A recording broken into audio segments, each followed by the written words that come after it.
खबरों का lunch box.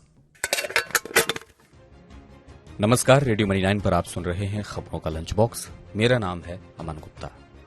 Axis bank ने कितना बढ़ाया एफडी पर ब्याज, होने वाला है मोबाइल सिम से जुड़ा कौन सा बड़ा बदलाव, और शहरों में कितना बढ़ गया लोगों का औसत वेतन, बताएंगे आपको। और इसके अलावा भी बिजनेस फाइनेंस से जुड़ी कई और भी खबरें हैं। तो शुरू करते हैं खबरों का लंच बॉक्स। सहारा समूह की 4 सहकारी समितियों में पैसा लगाने वाले निवेशक अपना पैसा वापस पाने के लिए अब नहीं भटकेंगे। सहकारिता मंत्री अमित शाह मंगलवार को सीआरसीएस सहारा रिफंड पोर्टल करेंगे लॉन्च। सरकार ने इस पोर्टल के माध्यम से अगले 9 महीने में 10 करोड़ निवेशकों का पैसा लौटाने का रखा लक्ष्य। इस पोर्टल पर Sahara credit cooperative society limited, Saharayn universal multipurpose society limited, Hamara India credit cooperative society limited और Stars multipurpose cooperative society limited के निवेशक अपने दावे कर सकेंगे पेश। भारतीय स्टेट बैंक ने अपनी विभिन्न अवधि वाली एमसीएलआर में 5 बेसिस प्वाइंट की बढ़ोतरी। बैंक की नई ब्याज दरें 15 जुलाई से हो चुकी हैं लागू। एमसीएलआर वो न्यूनतम दर है जिस पर ग्राहकों को लोन देते हैं बैंक। एसबीआई की एमसीएलआर दर होगी अब 8 से 8.25% के बीच। 1 साल वाली एमसीएलआर 8.5% से बढ़कर हुई 8.55%। होम लोन, कार लोन और पर्सनल लोन की ब्याज दर अब 1 साल वाली एमसीएलआर के आधार पर ही की जाएगी तय।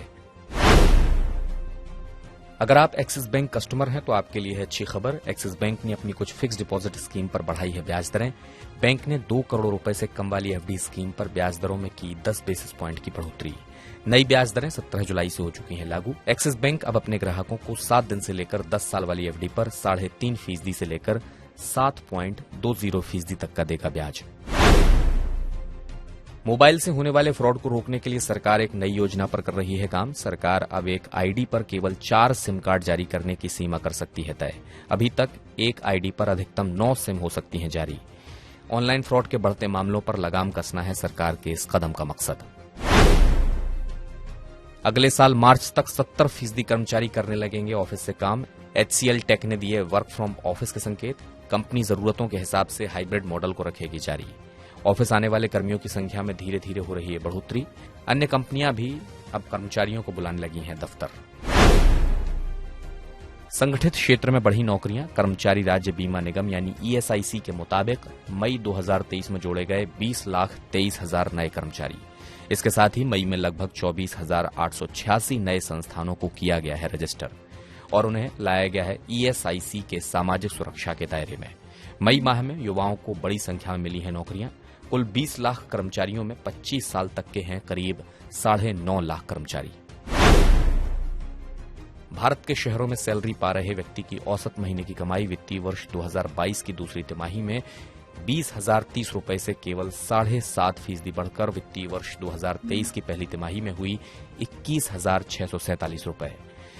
आईसीआईसीआई सिक्योरिटीज की एक रिपोर्ट में हुआ है ये खुलासा। आवधिक श्रम बल सर्वेक्षण यानी पीएलएफएस के अनुसार शहरी भारत में एक दिहाड़ी मजदूर जिसके पास कोई निश्चित नौकरी नहीं है, उसकी वित्तीय वर्ष 2021 की दूसरी तिमाही में दैनिक मजदूरी 385 रुपए प्रतिदिन से बढ़कर वित्तीय वर्ष 2023 की पहली तिमाही में हुई 464 रुपए प्रतिदिन। दूसरी ओर ग्रामीण भारत में सैलरी पा रहे व्यक्ति की औसत आय वित्तीय वर्ष 2023 की पहली तिमाही में समाप्त होने वाली 18 महीने की अवधि पर बनी हुई है 14,700 रुपए प्रति माह पर। हालांकि ग्रामीण क्षेत्रों में दिहाड़ी मजदूरों की दैनिक मजदूरी वित्तीय वर्ष 2021 की दूसरी तिमाही में 302 रुपए प्रतिदिन से बढ़कर हुई वित्तीय वर्ष 2023 की पहली तिमाही में 368 रुपए प्रतिदिन। इनकम टैक्स रिटर्न फाइल करने की अंतिम तारीख नहीं बढ़ेगी आगे। वित्त मंत्रालय नहीं कर रहा है समय सीमा बढ़ाने पर विचार। 31 जुलाई है आईटीआर फाइल करने की आखिरी तारीख। राजस्व सचिव ने आयकर दाताओं से जल्द रिटर्न दाखिल करने का किया आग्रह। मंत्रालय को है उम्मीद कि इस साल पिछले साल से ज्यादा होंगे रिटर्न दाखिल।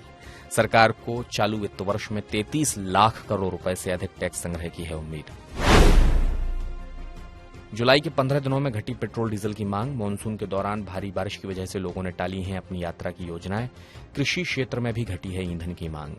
1 से 15 जुलाई के दौरान डीजल की मांग 15% घटकर रही 29.6 लाख टन। पेट्रोल की बिक्री भी 10.5% घटकर रही 12.5 लाख टन। मासिक आधार पर विमान ईंधन की बिक्री में आई 6.7% की गिरावट।